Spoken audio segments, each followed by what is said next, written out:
किसान साथियों, राम राम। आशा करता हूँ आप सब ठीक ठाक होंगे। साथियों, हम चर्चा करेंगे कि आज कृषि बाजार का क्या हाल है।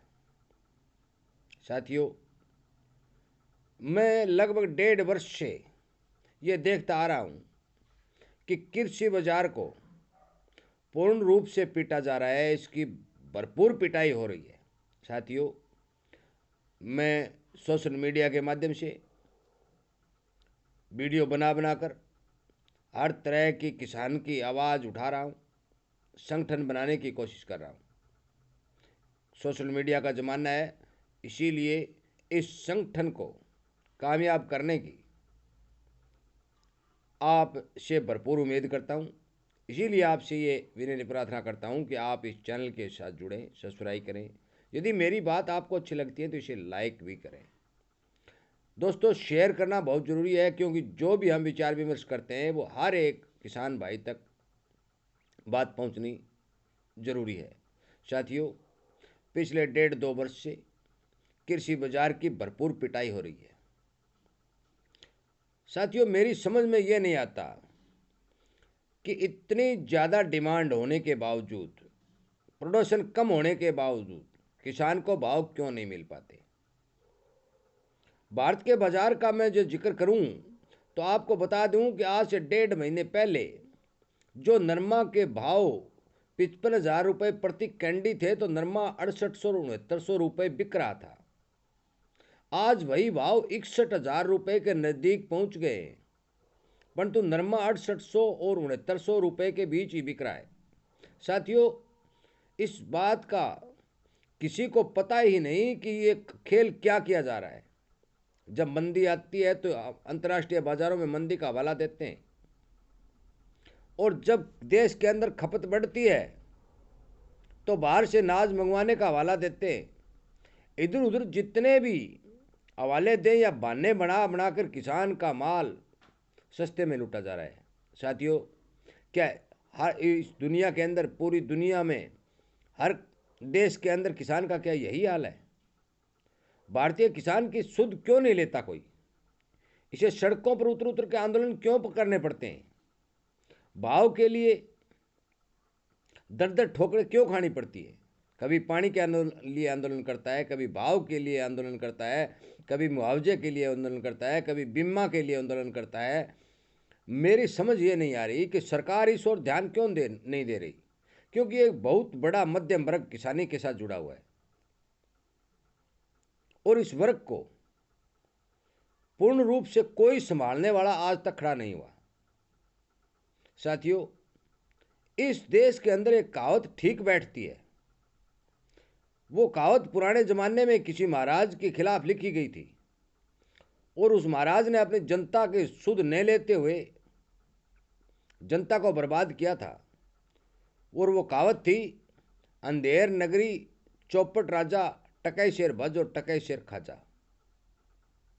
साथियों, भारत देश के अंदर किसान इतनी जी तोड़ मेहनत करता है क्योंकि इसके 70% हिस्से के अंदर पानी नहीं है तो खारा है। बिना पानी के बरसात पर निर्भर रहने के बावजूद, खारे पानी होने के बावजूद, खाद के लिए लाइनों में लगने के बावजूद, नकली दवा और नकली बीज मिलने के बावजूद,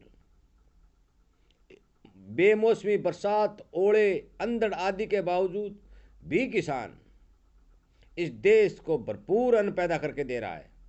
इतना मेहनती किसान किसी देश में नहीं मिलेगा। साथियों, आप पूरी दुनिया में घूम लीजिए, भारतीय किसान की टक्कर का किसान नहीं मिलेगा, क्योंकि इस देश के किसान को न सर्दी की परवाह है तो न गर्मी की परवाह है, न रात की परवाह है तो न दिन की परवाह है।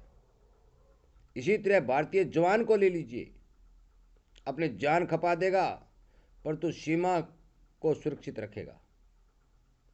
आज किसान की सुध लेने वाला कोई नहीं है। डेयरी फार्म का हाल देखिए, डेयरी फार्म का हाल देखिए कि जो लोग 1.5 साल पहले 80-80 हज़ार रुपये प्रति महीने का दूध बेच रहे थे, वो आज 50,000 रुपये में अटके हुए हैं। 1.5 साल पहले महंगाई कितनी थी, आज महंगाई कितनी है? हर डेयरी फार्म बेचने को तैयार है। 25-25 हज़ार रुपये का घाटा हर डेयरी फार्म को पर मंथ में पड़ रहा है। वो डेयरी फार्म कर कौन रहा है? किसान कर रहा है। खेती कर कौन रहा है? किसान कर रहा है। आज किसान रोता बिलखता सड़कों के ऊपर घूम रहा है। साथियों, इस देश की विडंबना देखिए। तभी मैं आपसे विनय निवेदन करता हूं कि आप संगठन बनाइए, सोशल मीडिया की ताकत बढ़ाइए और ये भारतीय कृषि बाजार को सुधारिए। सरकार से विनती करिए कि इस ओर ध्यान दे। बड़े बड़े मच्छर, बड़े बड़े जो उद्योगपति हैं, उन्होंने बाजार के ऊपर पूर्ण रूप से पकड़ बना ली है। चाहे ग्वार हो, चाहे नरमा हो, चाहे मूंग हो, चाहे बाट हो, चाहे बाजरी हो, चाहे धान हो, 6% के सर्किट रोजाना लगाए जा रहे हैं। हर एक शरीफ आदमी कृषि के बाजार के अंदर अपने एंट्री करने से डरने लगा है, खरीदारी करने से डरने लगा है और शेयर बाजार में अपना पैसा डाइवर्ट करता जा रहा है। साथियों, मेरी आपसे विनय निवेदन है कि आप इस बाजार को सुधारने के लिए हर अपने अपने राज्य में, अपने अपने जिले में, अपने अपने गांव में जो भी लोग सरकारी तंत्र से जुड़े हुए हैं, जो भी अपने भाई बंद रिश्तेदार सरकार चलाते हैं, उनसे विनय विनती करें और आग्रह करें कि आप कृषि बाजार को संभालिए। यदि इस तरह से बाजार के ऊपर मार पड़ती रही, स्टोरियों ने सट्टेबाजी का खेल जारी रखा, तो किसान के पल्ले कुछ नहीं मिलने वाला। साथियों, जो सरकार खरीद करती है तो ठीक है, परंतु सरकार यदि खरीद नहीं करती है और माल बाजार में ले जाते हैं तो किसान की हर तरह से पिटाई होती है। उसे जार लगाते हैं, उसे पंखा लगा, कुछ मजदूरी वगैरह, कुछ दाने खिंडा दिए जाते हैं, फिर उसको सैंपल का या माल हड़का बता करके लूटने की कोशिश की जाती है। साथियों, इस बारे में कोई न कोई व्यवस्था सरकार जरूर बनाए ताकि किसान का भला हो सके। साथियों, मेरा आज का वीडियो बनाने का मकसद केवल एक ही था कि आप भारतीय बाजार की ओर ध्यान दें, भारतीय किसान की ओर ध्यान दें, ताकि किसान समृद्ध हो सके, किसान अपना पेट ठीक से भर सके। साथियों, इस वीडियो को सरकार तक पहुंचाने के लिए मेरी मदद करें और ज़्यादा से ज़्यादा शेयर करके सरकार तक इस बात को पहुंचाएं कि जो भी धंधा किसान कर रहा है, चाहे वो दूध बेच रहा है, वो चाहे सब्जी बेच रहा है, चाहे वो अनाज उगा रहा है, हर तरह का किसान जो गांव में रहने वाला है, वो लगभग 2-2.5 वर्ष से भरपूर घाटे की ओर चल रहा है। सरकार ने आमदनी दुगनी होने की बात कही थी, परंतु यहाँ तो आमदनी सिंगल हो गई, पहले से कम हो गई। साथियों, इस बारे विचार करें, ध्यान दें। यदि मेरी बात से सहमत है, लाइक करें और इस वीडियो को ज़्यादा से ज़्यादा शेयर करें ताकि सरकार इस बारे में कुछ न कुछ विचार करे और कुछ न कुछ किसान का भला करने की कोशिश करे। मेरा वीडियो सुनने के लिए, अपने चैनल को प्यार देने के लिए आपका बहुत बहुत धन्यवाद।